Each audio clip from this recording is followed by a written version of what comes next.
بسم الله والصلاة والسلام على رسول الله. تعال النهاردة اقولك ازاي تبقى غني من الانترنت. السؤال ده الشباب دلوقتي كلها بتسأله. عايزك تتابع الفيديو ده لغاية الاخر، هقولك على طرق تخليك زي المليونيرات اللي جابوا فلوس من الانترنت ويقدروا يوصلوا لثروة حقيقية وكمان مضمونة. وانا هنا بتكلم على تجارب ناس، مش واحد ولا اتنين، لا بتكلم على مئات والاف الاشخاص اللي قدروا بالطرق دي ان هم ينجحوا ويوصلوا للغنى والثراء اللي بيحلموا بيه. فلو انت عايز تكون واحد من الافراد دي وتكون كده مليونير من الانترنت وما عندكش فكرة كده واضحة ازاي تمشي في طريق كده معين عشان توصل للموضوع دوت، فالفيديو بتاع النهاردة هو اللي هيفيدك بإذن الله. شارك الفيديو لكل حبايبك وكمان اعمل لايك، خلي الفيديو ده يوصل لأكبر عدد من الناس. وأكيد طبعا لو عايز تعرف كل جديد في عالم الثراء السريع وازاي تجيب فلوس بسرعة، تشترك في القناة وتفعل زر الجرس على الكل علشان يوصلك إشعار بالفيديوهات الجديدة أول بأول. انت أكيد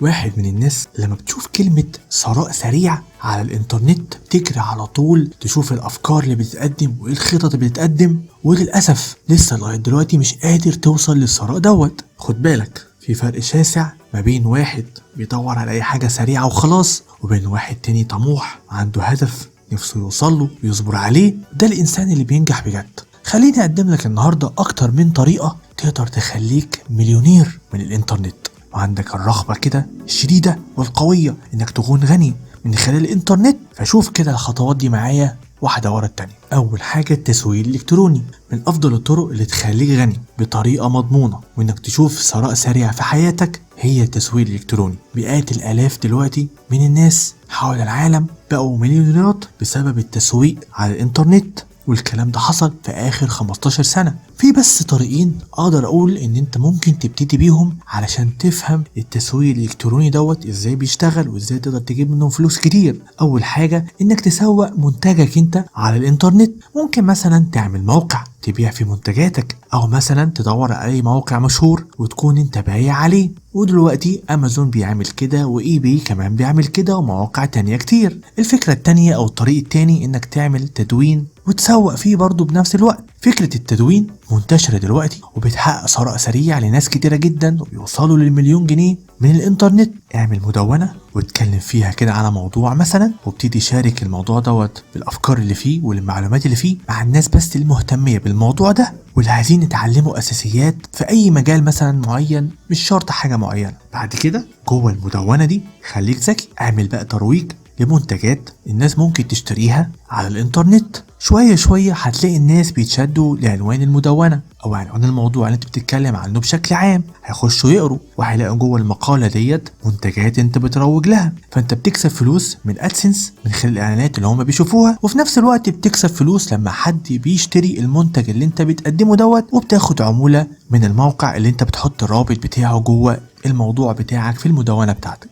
الفكرة التانية العملات الرقمية. انت اكيد سمعت ان في ناس فجأة تحولوا مليونيرات بسبب عملة البيتكوين. العملات الرقمية مربحة جدا دلوقتي. تخيل نفسك كده من 10 سنين لو اشتريت مثلا $1000 عملة بيتكوين، تخيل دلوقتي هيكون معاك 15 مليون دولار. انت متخيل حياتك هتكون فين بفكرة واحدة زي دي؟ هقولك دلوقتي على حاجة تخليك منبهر. البيتكوين السنة اللي فاتت ارتفع بنسبة 372%، والمنافسين ليه برضو ارتفع سعرهم. يعني مثلا الايثيريوم وصل لأكتر من 1500%، ودوكوين وصلت لأكتر من 19000%. الأرقام دي لوحدها تخليك تخش العالم دوت وانت عندك حماس. بس انا بنبهك وخد بالك بجد الموضوع مفيهوش هزار. البيتكوين والعملات المشفرة بشكل عام ممكن يحصل انخفاض مفاجئ، بدليل ان الشهر اللي فات نزل البيتكوين سعره تقريبا كده بنسبة 26%، وده يثبت ان العملات دي متقلبة. بس ارجع اقول ان كل المليونيرات اللي وصلوا للارقام الكبيرة جدا وقدروا يكسبوا ملايين برضو اكيد قصادهم ناس تانية خسرت بسبب العملات الرقمية دي. الفكرة التالتة انك تعمل فكرة جديدة. مفيش كلام ان ممكن تحط كده شعار في حياتك اسمه الفكرة ممكن تغير حياتك. انا مش بتكلم على فكرة تكسب بيها فلوس، خليك ذكي اكتر من كده وفكر في فكرة تحل بيها مشاكل لناس تانية. هقولك على امثلة ناس فكرت الفكرة دي وانت هتعرف انا اقصد اقول ايه. زي مثلا واحد اسمه لاري بيتش وسيرجي برين، دول اللي عملوا جوجل. واحد زي مارك زكربيرج عمل الفيسبوك. تشاي ونينجي عمل موقع فايفر، لالت مودي عمل فكرة IBL، جان كوم عمل الواتساب. فانت كمان تقدر ببعض افكار صغيرة وبسيطة في المكان اللي انت عايش فيه، في البلد اللي انت عايش فيها، في المحافظة اللي انت عايش فيها، تدور كده على حاجة خلي المكان اللي انت فيه يتنقل في حتة تانية، وتبتدي كده بداية نجاح وتفوق ان شاء الله.